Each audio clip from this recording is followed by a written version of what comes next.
Welcome to news alerts. Amaravati రాజధాని పరిధి SRM యూనివర్సిటీలో జరిగిన population dynamics and development work shop నకు ముఖ్య అతిథిగా హాజరయ్యారు ముఖ్యమంత్రి చంద్రబాబు. ఈ సందర్భంగా యూనివర్సిటీలో 700 కోట్ల భవనాలకు శంకుస్థాపన ప్రారంభోత్సవాలు చేశారు. విద్యావేత్తలు విద్యార్థులతో మాట్లాడారు. ప్రస్తుతం హార్డ్ వర్క్ అంటే స్మార్ట్ వర్క్ ముఖ్యమని, టెక్నాలజీతో అవకాశాలను అందిపుచ్చుకోవాలని సూచించారు. ఉద్యోగాల కల్పనకు ప్రభుత్వం చేస్తున్న కృషిని సీఎం వివరించారు.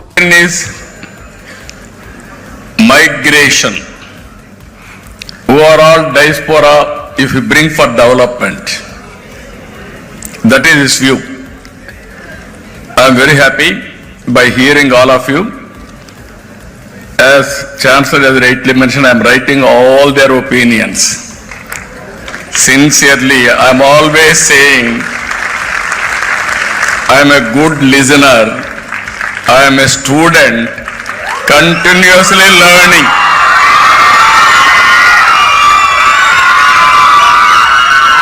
Today my subject is population management. Nobody used to talk about population management as on now. In 1995, as all of you, I also thought population is growing, land is not growing, water is not increasing, food is not increasing, there will be big problem. Then I promoted small family, 2 child norm or 1 child. That is how I promoted. Everybody told me it's very difficult to motivate people. First of all, you have to address poverty among women. Second, you have to go for literacy. Awareness will come. Then only they will listen to you to control population. My theory at that time was, I can address all these things.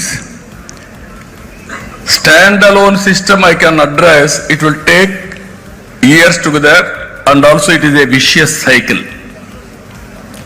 I had a determined approach how to reduce population. Very aggressive approach I have taken. Exactly 20 years time, I realized biggest problem of population now, aging problem, is catching very fast.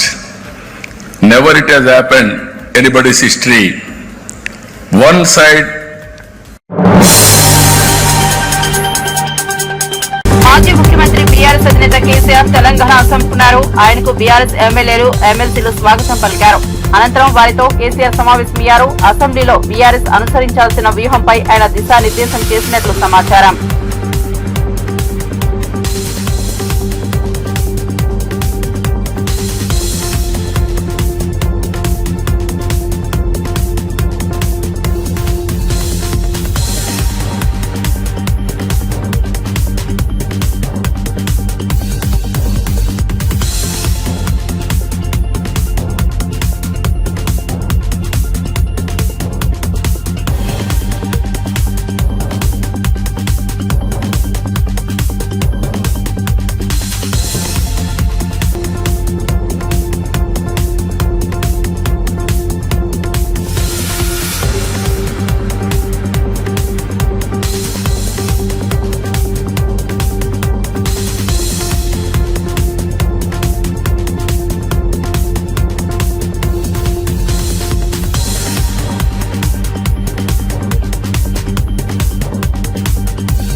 అధికారంలో ఉన్న ప్రతిపక్షంలో ఉన్న వైఎస్ఆర్సీపీ ఎప్పుడూ ప్రజలకు అండగా ఉంటుందని, ప్రజా సమస్యలపై పోరాడుతూనే ఉంటుందని పార్టీ అధినేత మాజీ ముఖ్యమంత్రి వైఎస్ జగన్మోహన్ రెడ్డి అన్నారు. వైఎస్ఆర్సీపీ 15వ ఆవిర్భావ వేడుకలు బుధవారం ఏపీ వ్యాప్తంగా ఘనంగా జరిగాయి.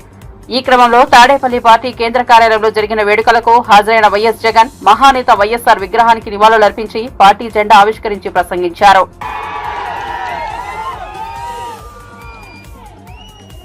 ఈ రోజు వైఎస్ఆర్సీపీకి సంబంధించిన ప్రతి కార్యకర్త కూడా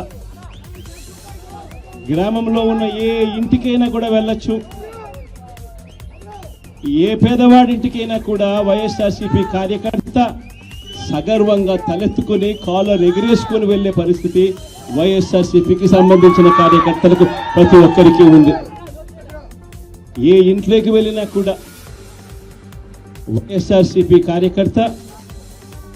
కార్యకర్తను చూసినప్పుడు ఆ ఇంట్లో నుంచి వచ్చే ప్రతి అక్క, ప్రతి చెల్లెమ్మ, ప్రతి అన్న, ప్రతి తమ్ముడు, ప్రతి సోదరుడు, ప్రతి రైతన్న, ప్రతి అవ్వ కూడా వైఎస్ఆర్సీపీ కార్యకర్తను చూసినప్పుడు చిక్కటి చిరునవ్వుతోనే పలకరిస్తుంది. కారణం వైఎస్ఆర్సీపీ ఏదైనా కూడా చెప్పిందంటే చేస్తుంది అన్న నమ్మకం ఈరోజు ప్రతి ఇంట్లో కూడా ఉంది. కాబట్టి ఈరోజు అటువంటి పరిస్థితుల మధ్య ఈరోజు యాదృచ్ఛికంగా విద్యా దీవెన, వసతి దీవెనకు సంబంధించి పిల్లలకు సంబంధించిన అన్యాయాలకు సంబంధించిన జరుగుతూ ఉన్న అన్యాయాలకు సంబంధించిన విషయాల మీద ఈరోజు యాదృచ్ఛికంగా ప్రొటెస్ట్ కార్యక్రమం కూడా జరుగుతూ ఉంది. ఈ కూటమి ప్రభుత్వం వచ్చి దాదాపుగా 10 నెలలుగా వస్తూ ఉంది. ఈ 10 నెలల కాలంలో ఎన్నికల వేళ వాళ్ళు చెప్పిన సూపర్ 6లు, సూపర్ 7లు అన్నీ గాలికి ఎగిరిపోయాయి. వ్యవస్థలన్నీ కూడా చదువులు కానీ, వైద్యం కానీ, గవర్నెన్స్ కానీ, వ్యవసాయం కానీ ఏది చూసుకున్నా కూడా వ్యవస్థలన్నీ కూడా నిర్వీర్యమైపోయిన పరిస్థితులు కనిపిస్తూ ఉన్నాయి. ఈరోజు పిల్లలకు సంబంధించిన ఫీజులకు సంబంధించిన బకాయిలు కూడా సంవత్సర కాలంలో ఫీజు రీఎంబర్స్మెంట్కు కావాల్సింది ఒక్కొక్క క్వార్టర్కు 700 కోట్ల రూపాయలు చొప్పున సంవత్సరానికి 2800 కోట్ల రూపాయలు విద్యా దీవెన కింద 4 క్వార్టర్లకు సంబంధించిన కేటాయింపులు చేయాలి. అంటే 2800.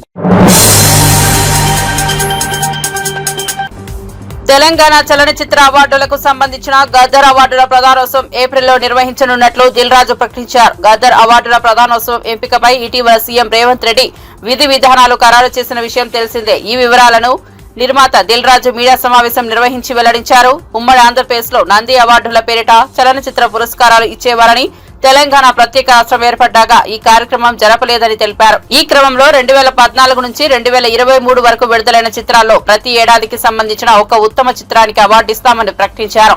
సీఎం రేవంత్ రెడ్డి కోరిక మేరకు హైదరాబాద్ ను ఇంటర్నేషనల్ హబ్ గా మార్చడానికి, సినిమా రంగాన్ని కూడా అంతర్జాతీయ స్థాయిలో అభివృద్ధి చేయడానికి కృషి చేస్తున్నామని అన్నారు.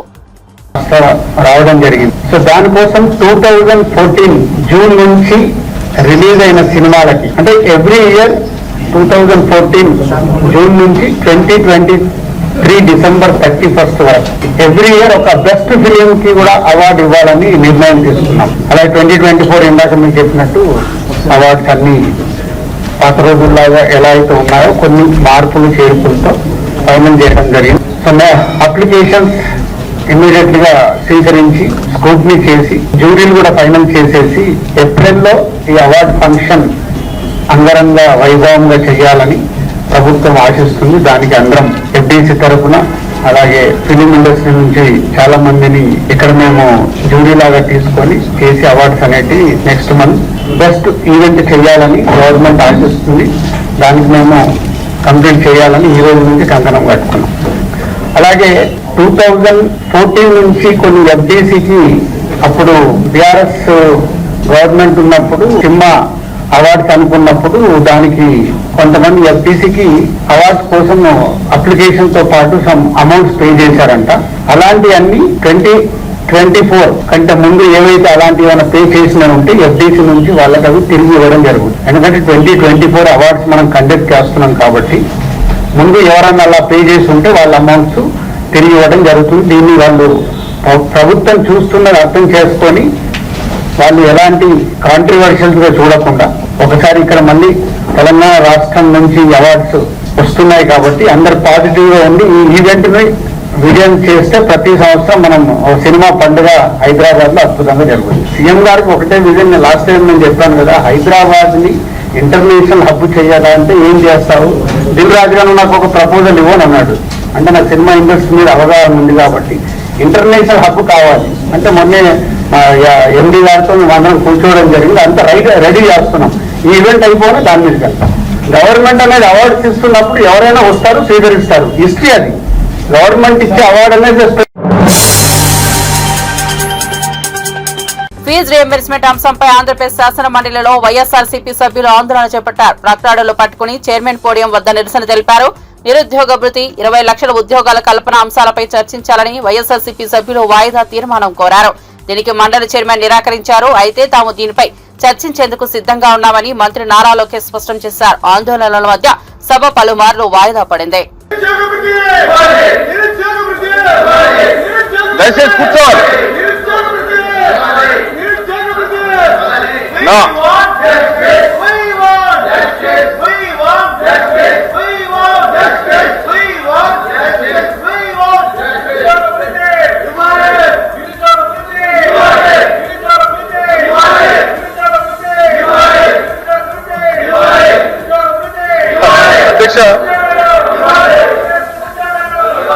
అధ్యక్ష వాస్తవంగా నేను ఒకసారి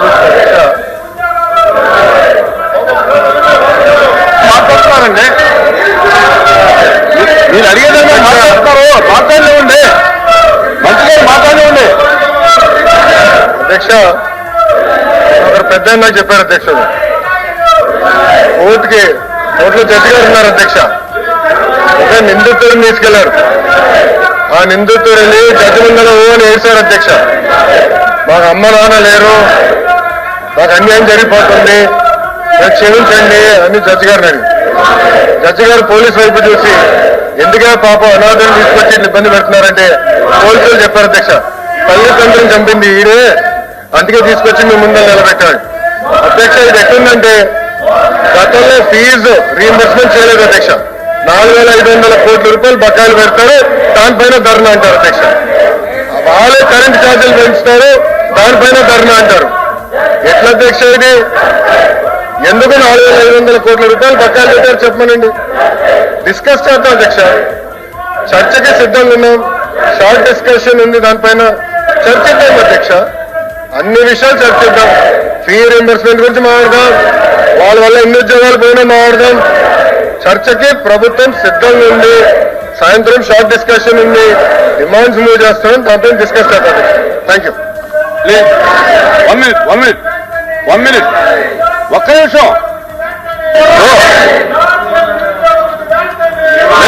వినండి ప్లీజ్ వినండి.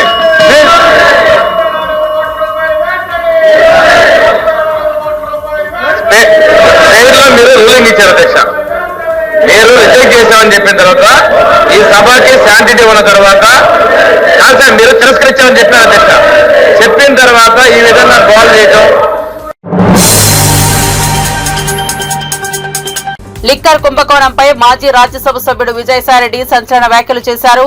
ఆయన విజయవాడలో మీడియాతో మాట్లాడారు. లిక్కర్ స్కామ్ లో సూత్రధారి, పాత్రధారి రెండు కసిరెడ్డి రాజశేఖర్ రెడ్డి అని కుండ బద్దలు కొట్టారు. దీని గురించి మరిన్ని వివరాలు సమయం వచ్చినప్పుడు బయట పెడతానని హాట్ కామెంట్స్ చేశారు. భయం అనేది నా బ్లడ్ లోనే లేదు, ఎవరికి భయపడే రకం కాదు. గతంలో నాయకుడిపై భక్తి, గౌరవం ఉండేది. ఇప్పుడు ఆ భక్తి దేవుడి మీద ఉంది. జగన్ నాకు పదవులు ఇచ్చాడు కాదనను, కానీ ఆ పార్టీలో అనేక అవమానాలు పడ్డాను. కోటరీ వల్లే నేను జగన్ కు దూరం అయ్యాను. జగన్ మనసులో నాకు చోటు లేదని తెలిసాకే వీడాలని నిర్ణయించుకున్నాను. కోటరీ మాటలు వినొద్దని అనేక సార్లు జగన్ కు చెప్పాను, అయినా వినలేదని విజయసాయిరెడ్డి ఆసక్తికర వ్యాఖ్యలు చేశారు. తప్పకుండా ఏకీభవించకుండా ఉండేదానికి ఏముంది దాంట్లో? ఈ కోటరీ వల్లనే నేను ఆయనకి దూరం అయ్యా. నేను ఇంకోటి, ఆయన జగన్మోహన్ రెడ్డి గారితో నేను మాట్లాడినప్పుడు నేను చాలా స్పష్టంగా చెప్పా, సార్ మీ మనసులో నాకు స్థానం లేదు, నా మనసు విరిగిపోయింది. మీ మనసులో స్థానం లేనప్పుడు ఈ పార్టీలో కొనసాగాల్సినటువంటి అవసరం నాకు లేదు. కాబట్టే నేను ఈ పార్టీ వదిలి వెళ్లిపోతున్నాను. మీ చుట్టూ ఉండే వాళ్ళ చెప్పుడు మాటలు విని మీరు తప్పుదోవ పట్టొద్దు. మీకు ఎవరు నిజాలు చెప్తున్నారు, ఎవరు అబద్ధాలు చెప్తున్నారు అన్నటువంటిది మీరు పూర్తిగా అర్థం చేసుకోండి. అర్థం చేసుకొని మీరు నిర్ణయాలు తీసుకోండి. అప్పుడు మీరు ప్రజలకు ఉపయోగపడతారు. మీరు నాయకులు, అధినాయకులు, ముఖ్యమంత్రిగా 5 సంవత్సరాలు పనిచేసినటువంటి అనుభవం ఉంది. భవిష్యత్తులో కూడా మీరు ఇంకా ప్రజలకు సేవ చేయాలి. కాబట్టి ఈ చుట్టూ ఉండేటటువంటి వాళ్ళ మాటలు వినవద్దు అని నేను ఫోన్లో మాట్లాడినప్పుడు లండన్ కి నేను చాలా స్పష్టంగా చెప్పాను. నా మనసు విరిగిపోయింది కాబట్టే నేను పార్టీ నుంచి బయట వచ్చాను. కానీ విరిగిన మనసు అతకదు కాబట్టి నేను పార్టీ నుంచి వెళ్లిపోయాను. తిరిగి ఆ పార్టీలో, వైఎస్ఆర్ కాంగ్రెస్ పార్టీలో చేరేటటువంటి ఉద్దేశం నాకు లేదు. గర్వాపసి అన్నటువంటిది అప్లై కాదు, నా మనసులో లేదు. మీరేమన్నా రికమెండ్ చేస్తున్నారా? నేనేం చెప్పాను? నేను వ్యవసాయం చేసుకుంటానని చెప్పాను. వ్యవసాయం చేసుకుంటున్నాను. దాని మీద కూడా మీరు పత్రికల వాళ్ళు చాలా కామెంట్స్ చేసినారు. ఈ వ్యవసాయదారుడు ఏందయ్యా ప్యాంట్ వేసుకొని టచ్ ఇన్షర్ట్ చేసుకొని ఏం వ్యవసాయం చేస్తాడని అన్నారు. అంటే వ్యవసాయదారులు మంచి చొక్కా, మంచి ప్యాంట్ వేసుకోకూడదా మీ దృష్టిలో? అలాంటప్పుడు వ్యవసాయదారుని మీరు కించపరిచినట్టు కాదా? అర్థం చేసుకోవాలి. మనోభావాలను దెబ్బతీయకూడదు. వ్యవసాయం అని అంటే వ్యవసాయమే. నేను నిజంగా కూడా అదే చేసుకుంటాను. ఇప్పటి వరకు, ఈ రోజు వరకు నేను వేరే రాజకీయ పార్టీలో చేరేటటువంటి ఉద్దేశం లేదు. ఇటువంటి వాళ్ళు ఏదైతే నా మీద నిందలు మోపుతున్నారో, ఎవరైతే నిందలు మోపుతున్నారో వాళ్ళందరినీ కూడా నేను భవిష్యత్తులో, ఇప్పుడు నేను సిఐడికి యథార్థాలు చెప్పాను, వాస్తవాలు చెప్పాను, ఎవరు దీనిలో ఇన్వాల్వ్ అయ్యారన్నటువంటి విషయం చెప్పాను. నేను అదే చెప్పాను. కర్త, కర్మ, క్రియ 3 కూడా విక్రాంత్ రెడ్డి అనే విషయం చెప్పాను. నాకు తెలిసి జగన్మోహన్ రెడ్డి గారి ప్రమేయం లేదని చెప్పాను. నేను వాస్తవాలు చెప్పాను. అదే విధంగా భవిష్యత్తులో నా మీద ఎటువంటి ఆరోపణలు చేసినా నేను దేవుడు సాక్షిగా వాస్తవాలే చెప్తానని మీ అందరి ముందు తెలియజేసుకుంటా ఉన్నా.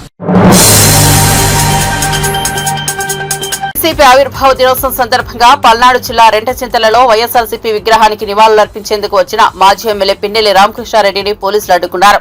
మీకు అనుమతి లేదు, ఊర్లోకి రావద్దంటూ వారించారు. ర్యాలీ చేయకుండా, మైకు వాడకుండా పూలదండ వేసి వెళ్తామని చెప్పినా పోలీసులు ఒప్పుకోలేదు. చేసేదేమీ లేక పిన్నెల్లి వెనుదిరిగారు. దండేస్తాను, వెళ్ళిపోతాను. మైక్ పర్మిషన్ లేదు.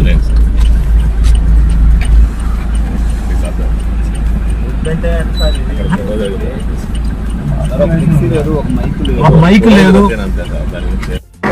ర్యాలీ చేయట్లేదు, దారిలో పోతూ ఒక నిమిషం రోడ్డు మీదనే సార్, రోడ్డు మీద సార్. జెండా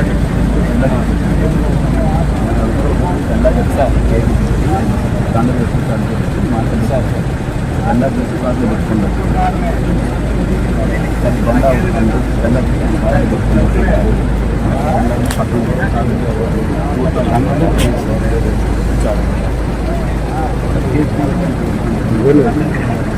సార్ మరీ ఇది ఇంత అన్యాయం అయితే సార్. కనీసం రేపు మేము అసలు రోడ్డు మీద కూడా తిరగొద్దు అంటారు, అంతేనా? ఇప్పుడు అంతే ఉంది సార్. అట్లా కాదు సార్, నేను అనేది మేమేమి సార్, నేను ఒక మైక్ మాట్లాడితే మైక్ పర్మిషన్ అనవచ్చు. ఒక మైక్ పర్మిషన్ కాదు, ఏమి కాదు. దారిలో పోతూ రాజశేఖర్ గారు ఈ రోజు ఏంటంటే మా పార్టీ ఆవిర్భావ దినోత్సవం రోజు కూడా sir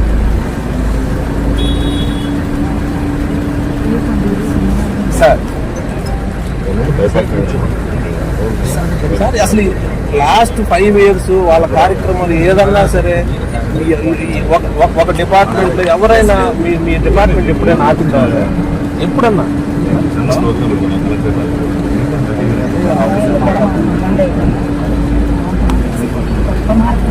sir sir sir sir మీ మీద గౌరవం ఉంది, నాకు తెలుసు సార్. ఎందుకంటే మేము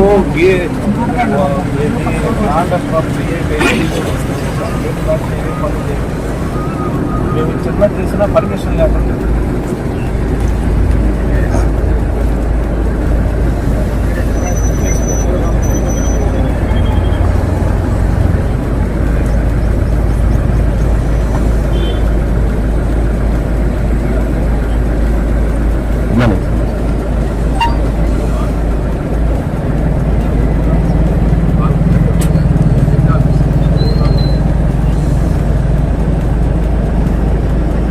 మేము లైన్ దాన్ని కనీసం ఇప్పుడు ఎట్లుందంటే సార్, రాజశేఖర రెడ్డి పాపం దండ కూడా ఏంటని ఈ రకమైన పరిస్థితి లేదు సార్.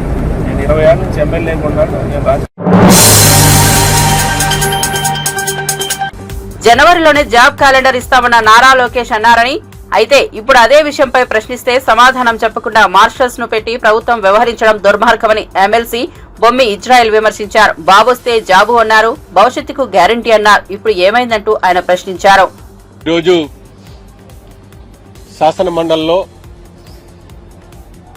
ఏదైతే ఈ రాష్ట్రంలో ఉన్నటువంటి నిరుద్యోగులకి, విద్యార్థులకి ఇవ్వాల్సినటువంటి బకాయిల్ని, ఇవ్వాల్సినటువంటి నిరుద్యోగ భృతిని, ఇవ్వాల్సినటువంటి పీజీ రీయింబర్స్మెంట్ ని డిమాండ్ చేస్తూ మేము నినాదం చేయడం జరిగింది. ప్రభుత్వం ఎంత నిరంకుశత్వంగా, నియంత్రితంగా వ్యవహరించిందంటే ఉన్న సభ్యులు మేము ఎంతమంది ఉంటే అంతమంది కంటే ఎక్కువ మార్షల్స్ ప్రవేశపెట్టి మా యొక్క డిమాండ్ని వినిపించకుండా ప్రజల పక్షాన పోరాటం చేస్తున్నటువంటి మమ్మల్ని ఈవేళ చాలా దారుణంగా వ్యవహరించిందని చెప్పేసి తొందరగా తెలియజేస్తున్నారు. ఆ రోజుని బాబు గారు వస్తే జాబ్ వస్తుందన్నారు, బాబు షూరిటీ అన్నారు, భవిష్యత్తుకి గ్యారంటీ అన్నారు. మరి ఎవరికి భవిష్యత్తు గ్యారంటీ ఇచ్చారో ఇప్పటి వరకు ప్రభుత్వం. చంద్రబాబు అధికారంలోకి వచ్చినప్పుడల్లా ఎన్నికల వాగ్దానాలు అమలు చేయకుండా ప్రజలను మోసం చేస్తున్నారని వైఎస్ఆర్సీపీ ఎమ్మెల్సీ డాక్టర్ కుంభ రవిబాబు విమర్శించారు. మొదటి సంతకం డీఎస్సీపై అంటున్నారు, కానీ మోసం చేస్తున్నారంటూ నిరుద్యోగుల నిరాశపై స్పందించారు. ప్రజల తరపున మండలిలో గలం విప్పితే అధికార పార్టీ తమపై బల ప్రయోగం చేసిందని ఆరోపించారు. ఉద్యోగులకి 30 లక్షల వరకు ఉద్యోగాలు కల్పిస్తాను, నిరుద్యోగులకి దాదాపు 20 లక్షల కోట్ల పెట్టుబడులు వస్తున్నాయి అని హామీ ఇవ్వడం జరిగింది. అలాగే ఈ ఎన్నికల సందర్భంలో కూడా 20 లక్షల మందికి ఉద్యోగాలు కల్పిస్తాం.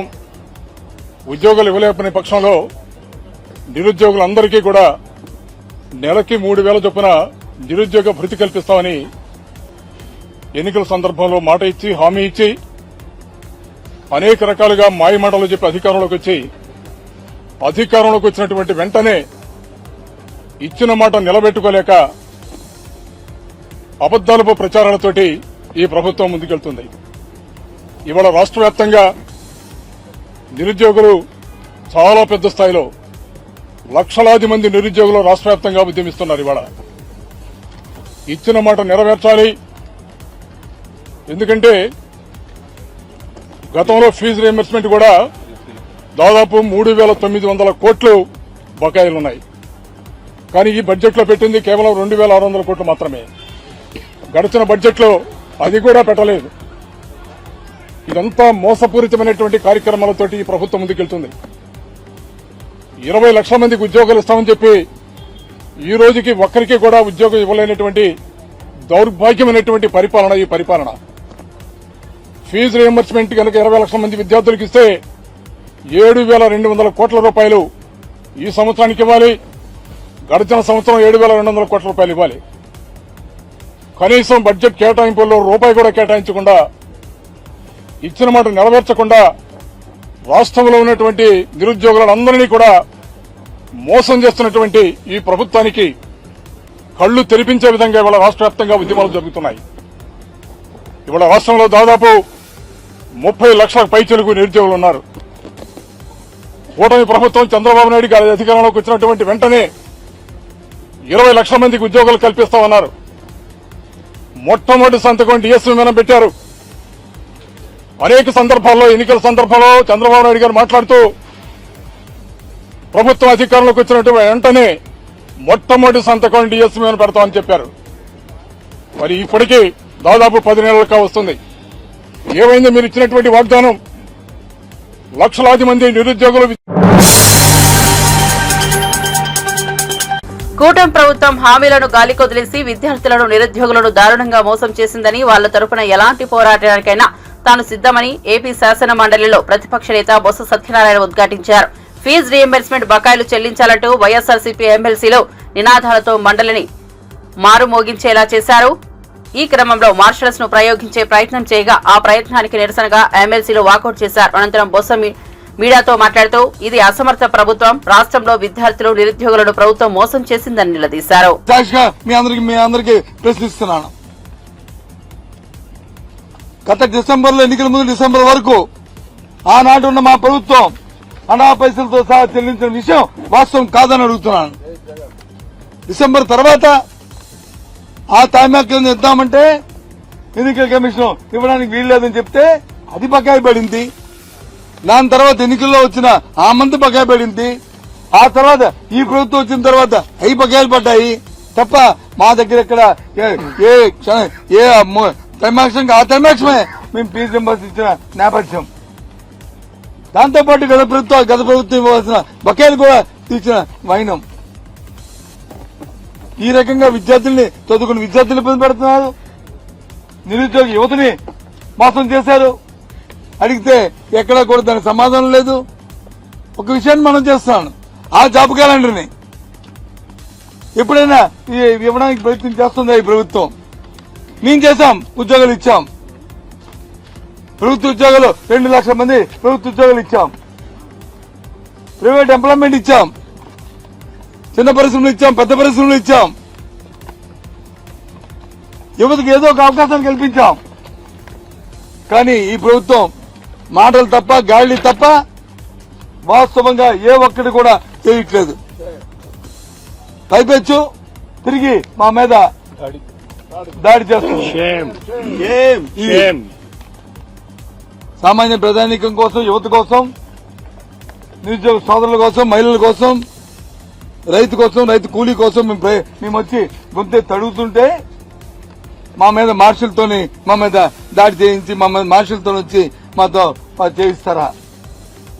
ఇదేనా? ఆలోచన చేయండి.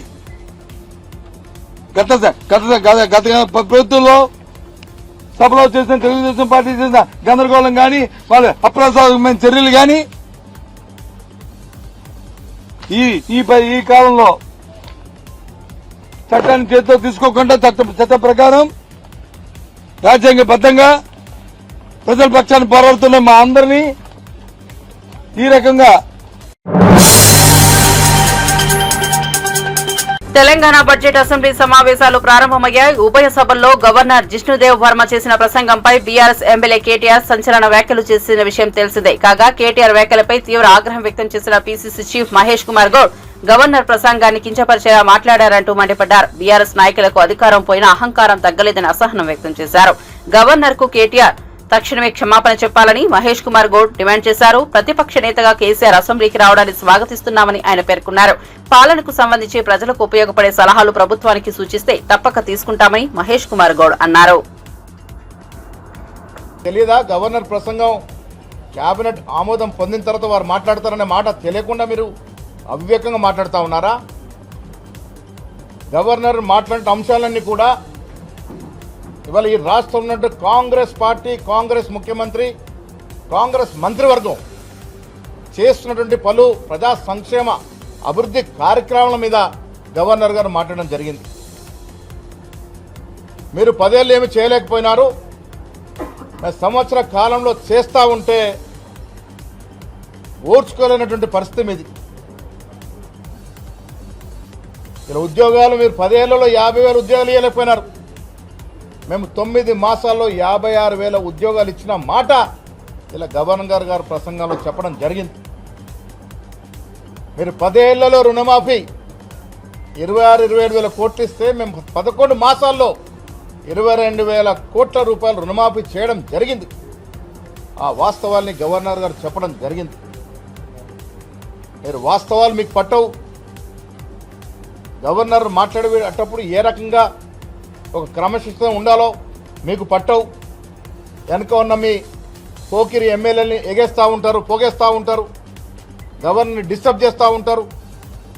అసలు ఒక అసెంబ్లీ నడుస్తూ ఉంది, అసెంబ్లీ సమావేశాలు ఇవి.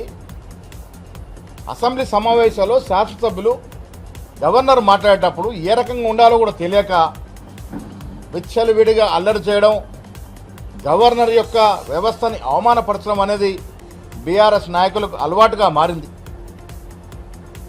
ఇలా కేసీఆర్ గారు ఫామ్ హౌస్కి పరిమితమైనారు, మీరు హైదరాబాద్లో పరిమితమైనారు. కేటీఆర్ గారు మీరు రాష్ట్రంలో తిరిగి